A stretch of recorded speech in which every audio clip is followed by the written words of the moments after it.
அன்பார்ந்த நண்பர்களே, வணக்கம்.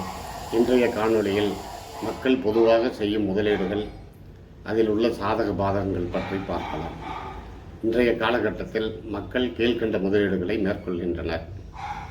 அவையாவன: வங்கி fixed deposit, company deposit, government bonds, post office RD, தங்கம், ரியல் எஸ்டேட்ஸ், அதில் வீட்டுமனை அல்லது வீடு, ஷேர் மார்க்கெட், தொழில், வியாபாரம், விவசாய நிலம்.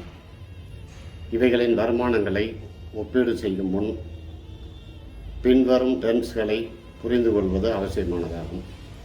அவையாவது: பணவீக்கம், இன்ஃப்ளேஷன், வரி விதிப்பு, டேக்ஸ், ஆண்டு வருமான விகிதம், ஆனுவல் growth rate, ஆண்டுக்காண்டு வருமான விகிதம், CAGR, combined annual growth rate. இவைகளை ஒவ்வொன்றாக பார்க்கலாம். பணவீக்கம், இன்ஃப்ளேஷன் என்றால் என்ன? நாம் இன்று ஒரு பொருளை, உதாரணமாக சோப் 100 ரூபாய்க்கு வாங்குகிறோம் என்றால், அதே பொருளை அடுத்த வருடம் இதே சமயத்தில் வாங்கினால் 110 ரூபாயாக இருக்கும். அதாவது ஒரு வருடத்தில் ஒரே பொருள் 10 ரூபாய் விலை கூடியுள்ளது. அதாவது அடுத்த ஒரு வருடம் 110 ரூபாய்க்கு இன்றைய 100 ரூபாயின் மதிப்பு இருக்கும். அதாவது 100க்கு 10 ரூபாய் பணவீக்கம் ஏற்பட்டுள்ளது.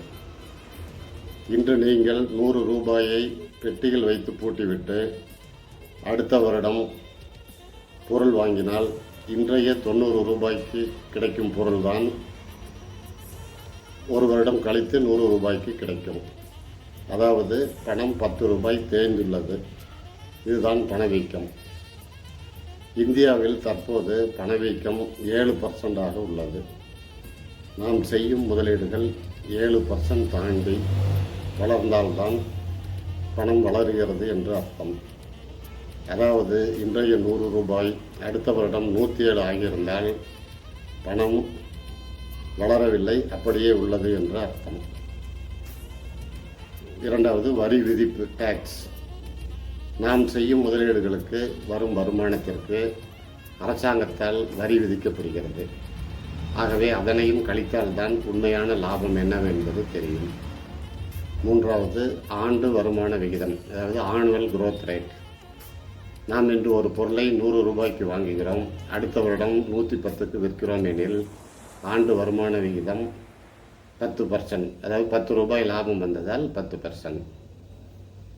நாலாவது, ஆண்டுக்காண்டு வருமான விகிதம், CAGR, combined annual growth rate.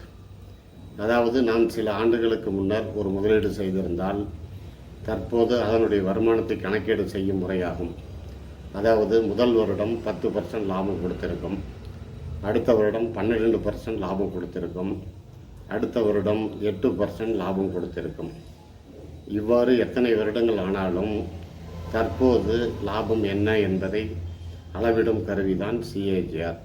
இதுதான் உண்மையான லாப கணக்கு.